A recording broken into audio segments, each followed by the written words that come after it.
The desert was quiet again, but Daniel knew it was not the same quiet as before. Something in the air felt changed, as if the place still carried the memory of what had just happened.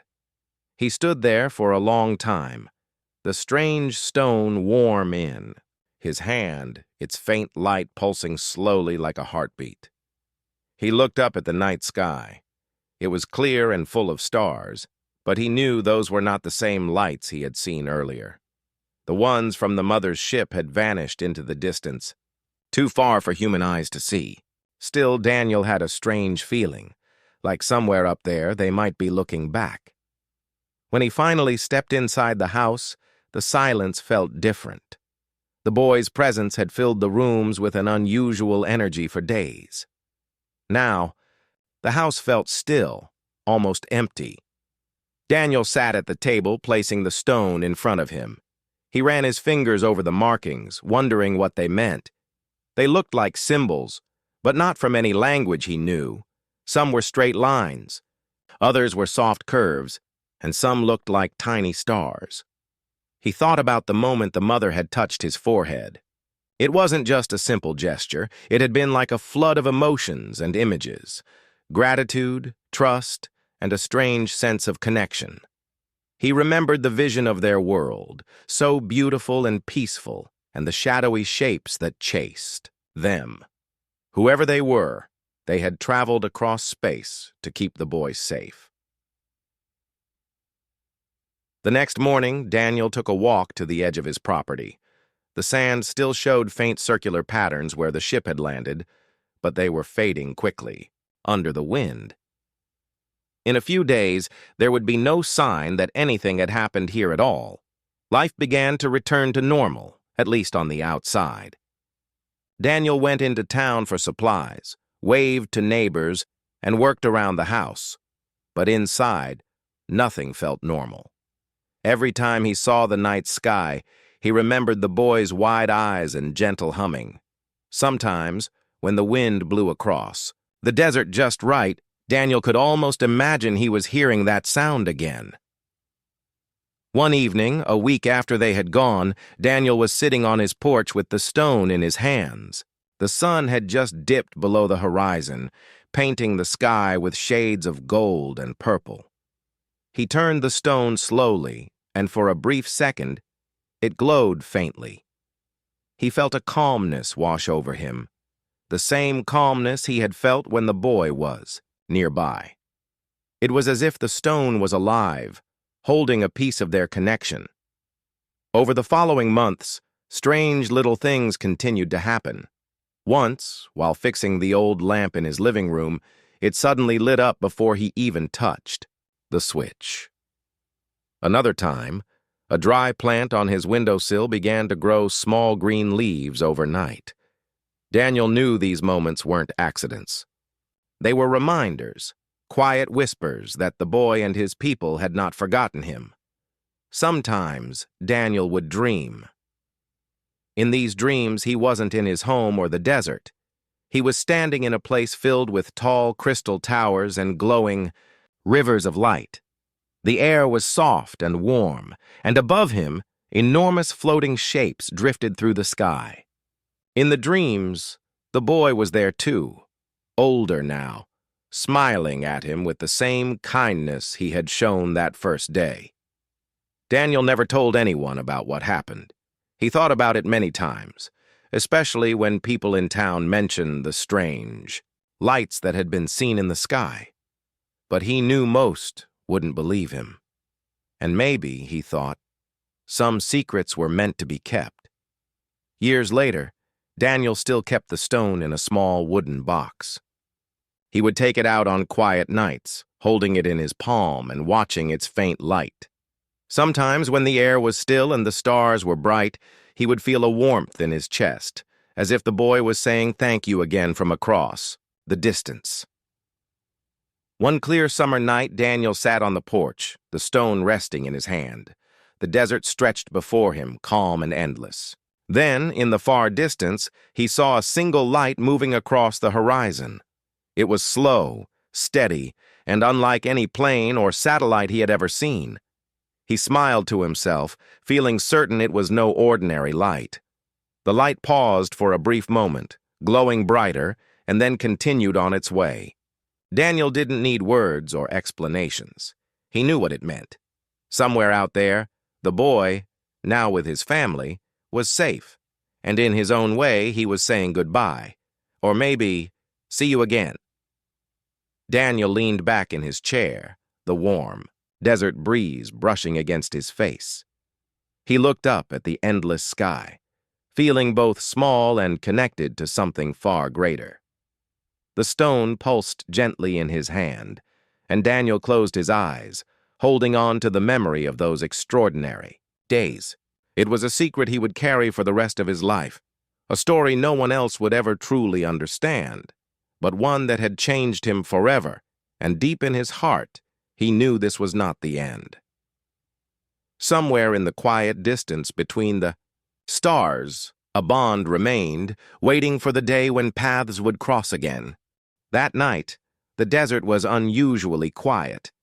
Even the wind seemed to have stopped moving.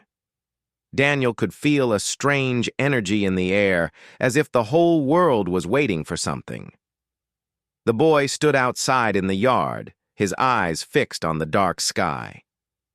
His glowing skin was brighter than ever before, almost like a lantern in the night.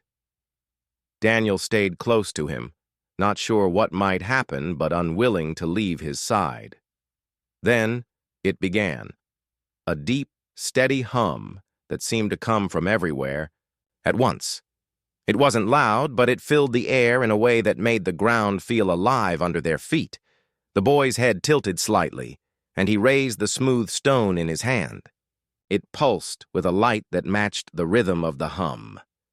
Daniel's heart started to pound. "Is it them?" he asked softly, even though he knew the boy couldn't answer with words. Far away, on the edge of the horizon, a bright light appeared. It grew larger, brighter, until Daniel realized it wasn't one light. It was many. They moved together in perfect harmony, forming a wide circle in the sky. The boy stepped forward and Daniel followed, feeling his chest tighten with anticipation. The largest light began to descend slowly. As it got closer, Daniel could see its shape, a massive, smooth craft that seemed to shimmer like metal and water at the same time.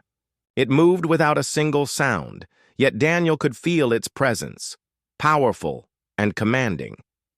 When it touched down in the open desert beyond the yard, the air shimmered as if it were bending around it.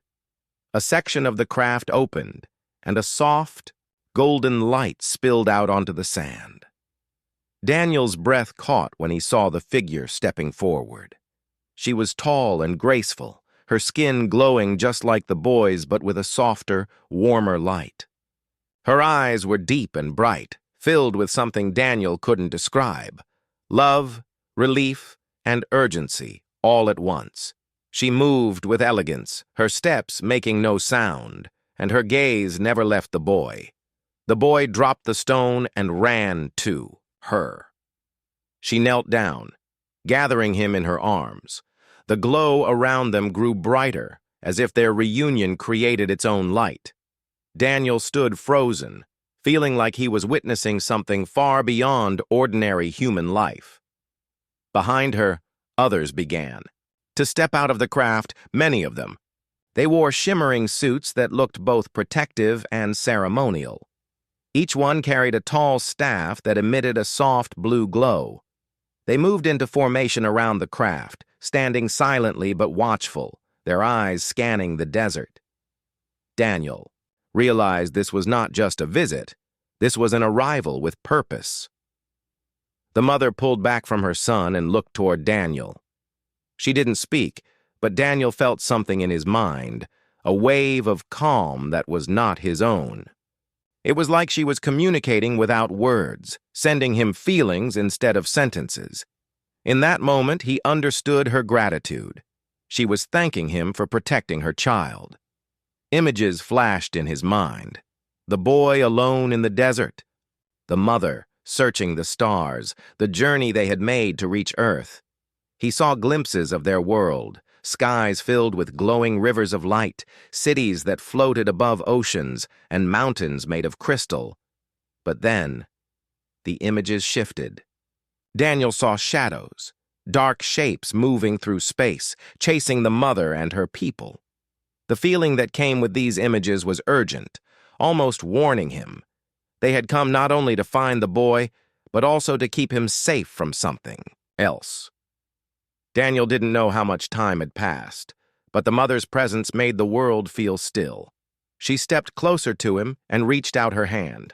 When her fingers touched his forehead, a warmth spread through him, as if every fear and doubt had been gently pushed away. The boy stood beside her now, holding her hand but still looking at Daniel with those wide, glowing eyes. There was trust in that look and something more, a silent promise that they would remember him. Around them, the formation of the other beings shifted slightly. They seemed alert, watching the sky as if expecting something. One of them raised his staff, and a faint dome of light began to form around the craft. Daniel realized they were protecting themselves from whatever might still be out there. The mother gave Daniel one last look, and he felt her unspoken words in his mind. "You are a friend to us now." Then, with a gentle motion, she guided the boy back toward the craft. The golden light from the open doorway spilled onto the sand again, and as they stepped inside, the hum in the air grew stronger. The protective beings moved in perfect synchronization, their glowing staffs pulsing like the beat of a heart. Daniel stood there watching, his mind full of wonder. He didn't fully understand what he had just witnessed, but he knew he had been part of something extraordinary. The mother and the boy disappeared into the craft. The others followed, their movements smooth and silent. The doorway closed and the hum changed, deeper now, more powerful. Slowly, the massive ship began to rise, lifting off the ground without stirring a single grain of sand. As it ascended, the glow around it intensified, until Daniel had to squint. Then, with a sudden burst of light, it shot upward into the night. Sky, joining the circle of other lights above, within seconds they were gone. The desert was silent again, as if nothing had happened. But Daniel knew better. He could still feel the warmth from the mother's touch, and in the sand where the boy had first stood, the strange stone remained, pulsing faintly with light. He picked it up, holding it close. Whatever it was, he knew it was important. And, deep inside, he felt that this was not the end of their story, just the beginning. The next few days passed quietly, but something in the air felt different. Daniel could not explain it, but it was as if the desert around him was holding its breath. The boy, whose name Daniel still could not pronounce, spent most of his time near the windows at night, watching the dark sky. During the day, he would sit quietly, tracing patterns on the strange stone he carried, the same stone he had held since the moment Daniel found him. Daniel tried to act normal, doing his usual work, fixing things around the house, and cooking simple meals.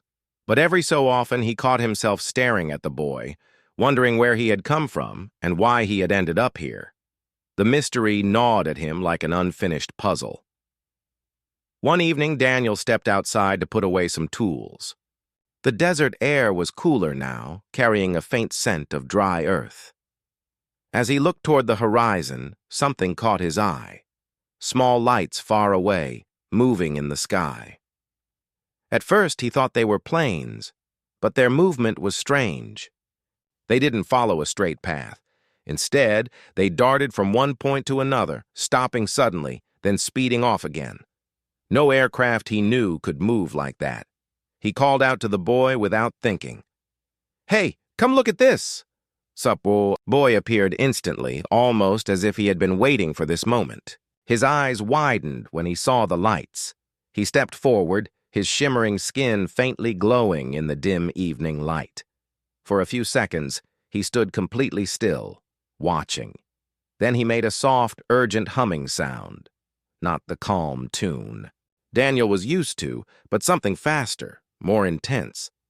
The lights in the sky continued their strange dance. One of them grew brighter, then dimmed, almost like it was sending a signal. Daniel's heart beat faster. Something was happening, but he didn't understand what. That night, the boy didn't sleep. He sat by the window the entire time, his gaze fixed on the dark horizon. Daniel stayed up too, pretending to read a book but really just watching the boy. The humming sound came and went, like the boy was speaking to someone far away without using words.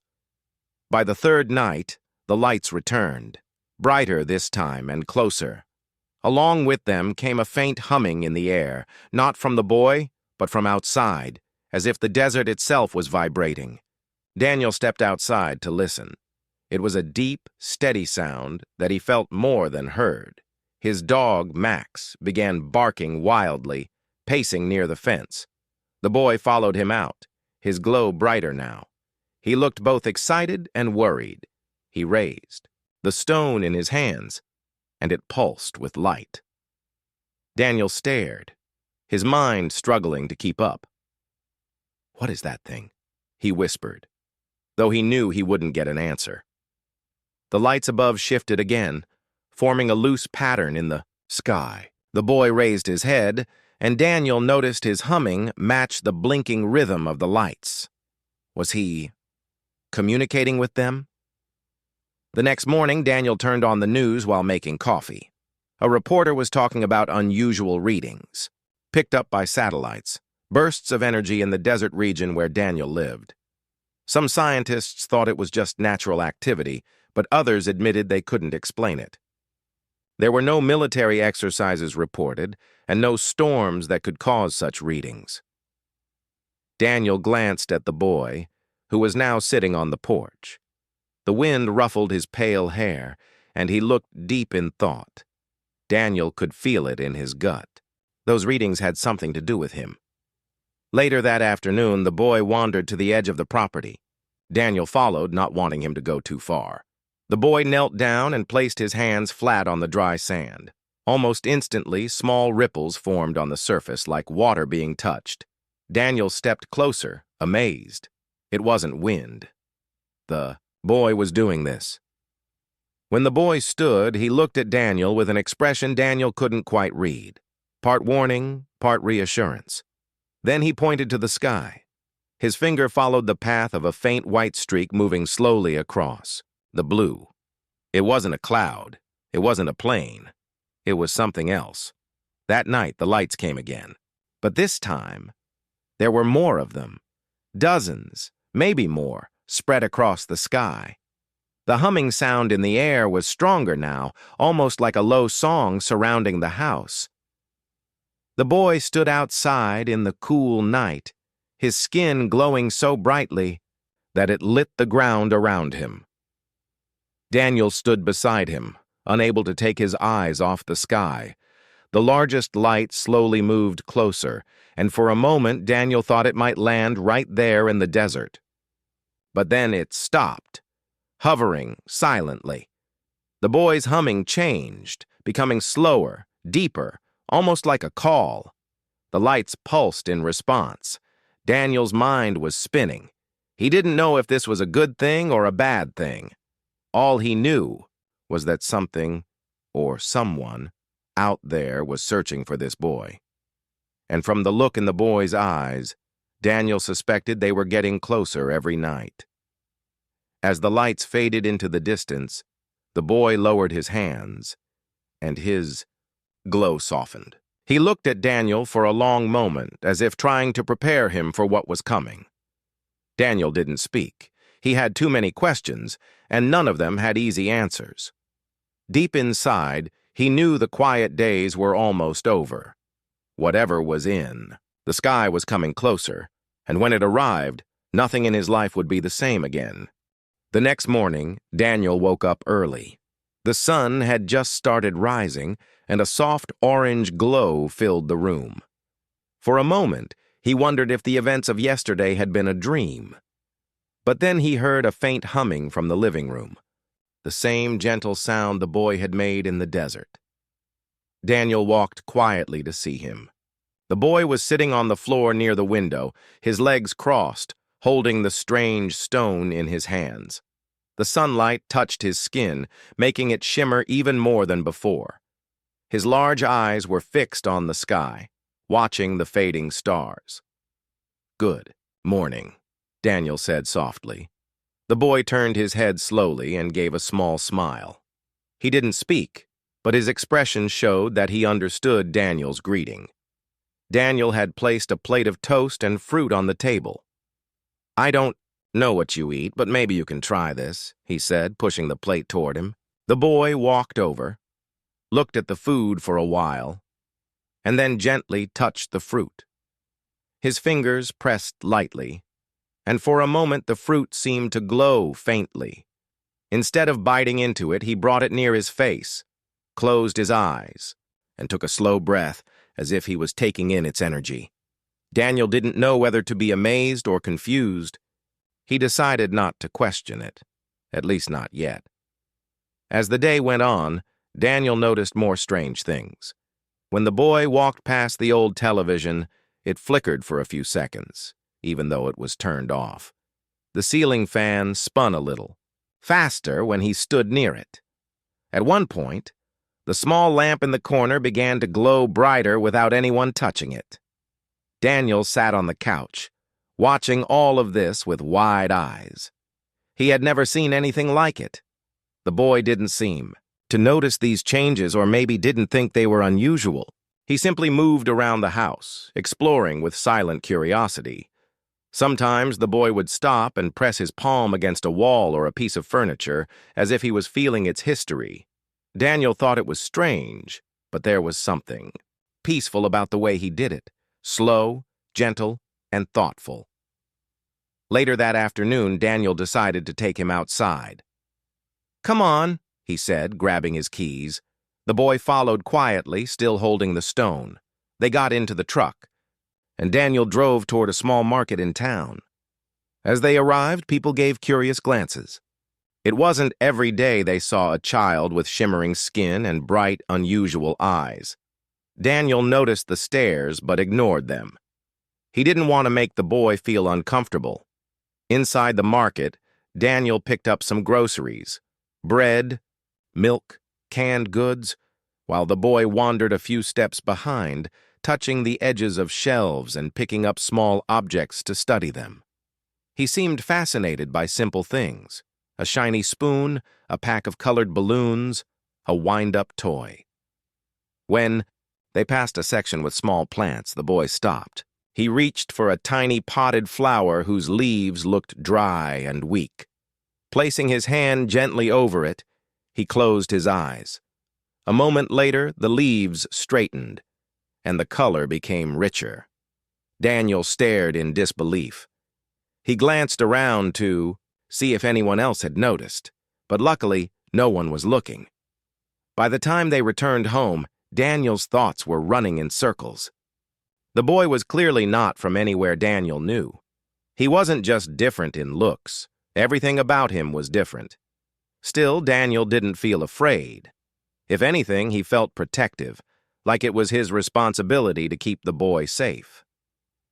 That evening, Daniel tried once more to communicate. He sat across from the boy at the table and pointed to himself. "Daniel," he said, tapping his chest. The boy tilted his head, then lightly touched his own chest. He made a sound, short, soft, and almost like a note in a song. It wasn't a word Daniel could repeat easily, but it felt like the boy was telling him his name. Daniel smiled. "Nice to meet you, whatever your name is," he said warmly. The boy gave a small nod, as if he understood the friendly tone. Night came, and Daniel noticed something even stranger. The boy sat by the window again, but this time, his skin glowed more brightly. It wasn't harsh light. It was gentle, like moonlight. The glow seemed to pulse softly, in rhythm with his breathing. Outside, the desert was silent, but in the sky, a few faint lights appeared. Not stars, but moving shapes far away. The boy's eyes followed them closely, and for the first time, Daniel saw an expression of longing on his face. He looked like someone who was far from home and wished he could return. Daniel felt a heaviness in his chest. He didn't know what kind of journey had brought the boy here, but he knew it couldn't have been easy. He wondered if the boy's family was looking for him, and if they were, how far away were they? As the night grew deeper, Daniel sat in his armchair, watching the boy's glow fade slowly until he looked more human again. The boy eventually lay down on the couch, curling up with the strange stone in his hands, as if it was something precious. Daniel whispered to himself, "Who are you, kid?" But there was no answer, only the quiet hum of the desert wind outside. He didn't know it yet, but the next few days would bring more questions than answers. And the peaceful silence of his home would soon be broken by something far bigger than he could imagine. The sun was high in the sky, and the desert stretched endlessly in every direction. Heat waves rose from the sand, making the ground look like it was dancing. Daniel was driving along the empty desert road in his old pickup truck. He liked this route because it was peaceful, far away from noise and traffic. But that day, something unusual caught his eye. Far ahead, near a cluster of rocks, he thought he saw movement. At first, he assumed it was maybe a wild animal or just the wind playing tricks on him. But as his truck got closer, he realized it looked like a child. That made his heart race. No one should be out here in this heat, especially not a small child. Daniel slowed the truck and pulled over to the side. The hot air hit his face as soon as he opened the door. He stepped out, shielding his eyes from the bright sunlight. The figure was sitting on the ground, partly hidden by a rock. Daniel took slow steps forward. "Hey there! Are you okay?" he called out.